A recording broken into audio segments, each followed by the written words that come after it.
এক ছিল বোকা মহিষ।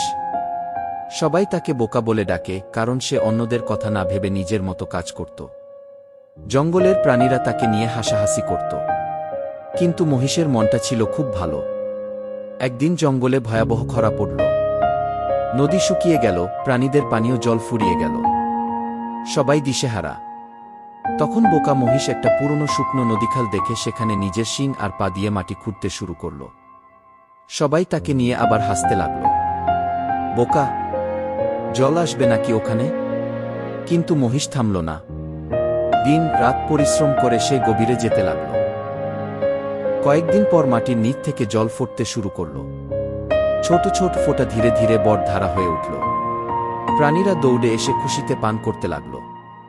এবার সবাই বলল, তুমি কখনোই বোকা ছিলে না, তুমি ছিলে সবচেয়ে সাহসী এবং বিশ্বাসী। মহিষ হাসল এবং বলল, নিজের উপর বিশ্বাস থাকলে সবাই একদিন তোমাকে বুঝবে গি। অন্যরা তোমাকে যতই নিয়ে হাসুক, নিজের ভালো কাজ আর লক্ষ্য থেকে কখনো পিছিয়ে যেও না।